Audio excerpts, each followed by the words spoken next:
ప్రణయ్ హత్య case Nalgonda court సంచలన తీర్పు.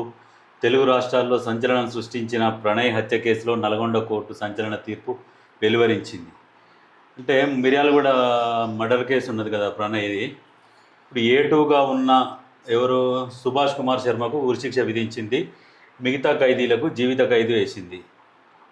అంటే ఇప్పుడు మారుతీరావు సుపారి గ్యాంగ్తోని హత్య చేయించిండు ఎవరిని, ప్రణయ్ని. ఎప్పుడు కులాంతర వివాహం చేసుకుని 2018లో జరిగిన సంఘటన ఉమ్మడి నల్లగొండ మిర్యాలగూడలో రాష్ట్ర వ్యాప్తంగా సంచలనం సృష్టించిన ఈ కేసు దాదాపుగా 6 సంవత్సరాల తర్వాత తీర్పు రావడం జరిగింది.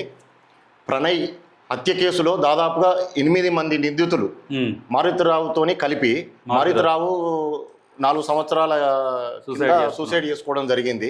అంటే ఒకటి మనం ఖచ్చితంగా ఇప్పుడు A2 ఉన్నాడు కదా, A2 సుభాష్ శర్మకేమో ఉరిశిక్ష విధించింది.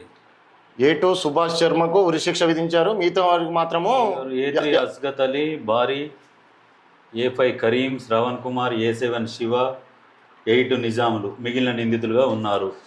వీరిలో సుభాష్ శర్మకు బెయిల్ రాకపోవడంతో జైల్లోనే ఉండగా అస్గర్ అలీ వేరే కేసులో జైల్లో ఉన్నాడు. మిగతా వారందరూ బెయిల్పై బయటకు వచ్చారు. అనారోగ్య సమస్యలు ఉన్నాయని తమపై ఆధారపడిన పిల్లల కోసం శిక్ష తగ్గించాలని నిందితులు కోర్టును వేడుకున్నారు. తనకు ఈ కేసుతో సంబంధం లేదని అమృత బాబాయి, శ్రవణ్ కుమార్ అన్నారు. ముగ్గురు పెళ్లి కాని పిల్లలు ఉన్నందున దయ చూపాలని న్యాయస్థానానికి విజ్ఞప్తి చేశారు. అయితే వీళ్ళు మిగతా వాళ్ళు శిక్ష పడిన వాళ్ళు మాకు శిక్షను తగ్గించాలని కోర్టును విజ్ఞప్తి చేయడం జరిగింది. ఇప్పుడు ఏడుంటుంది ప్రజెంట్ వాళ్ళ అమ్మ దగ్గర? అమృత ఇప్పుడు వాళ్ళ మదర్ దగ్గరికి గత రెండు సంవత్సరాల కింద వాళ్ళ మదర్తో కలిసే ఉంటున్నారు. కానీ ఒక విషయాన్ని మాత్రం మనం ఖచ్చితంగా గుర్తుంచుకోవాలి, తప్పు చేసిన వాళ్ళు మాత్రము చట్టం నుంచి ఎప్పుడూ తప్పించుకోలేరు. ఇప్పుడు వాస్తవానికి హత్య చేయించింది మారుతీరావు.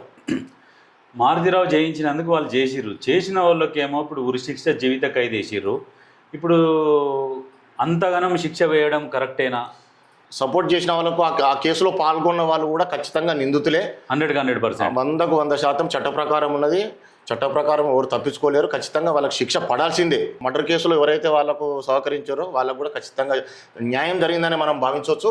ఖచ్చితంగా అయితే ఇప్పుడు అందరికీ సందేశం ఏంటంటే, ఈ తీర్పుతోని ఎవరైతే కిరాయికి పోయి హత్యలు చేసేందుకు, కొట్టడానికి, దాడులు చేసేందుకు ఎవరైతే ప్రయత్నిస్తారో గుణపాఠమే. ఇది 100% గుణపాఠమే, ఖచ్చితంగా గుణపాఠమే. కానీ ఒక్కటి, అమృత ప్రణయ్ కేసు మాత్రము ఈ రాష్ట్రంలో 2018లో సంచలనం సృష్టించింది. రాష్ట్ర వ్యాప్తంగా కూడా ప్రజలు ఈ కేసు మీద బాగా దృష్టి పెట్టారు. కాబట్టి దీన్ని త్వరితగతిన ఛార్జిషీట్ ఫైల్ చేసి కేసును తొందరగా విచారించి మాత్రం జడ్జిమెంట్ వచ్చింది. ప్రతి కేసులో మాత్రము అందరికీ ఇదే న్యాయం జరిగితే మాత్రము రాష్ట్ర ప్రజలందరూ సంతోషిస్తారని భావించవచ్చు.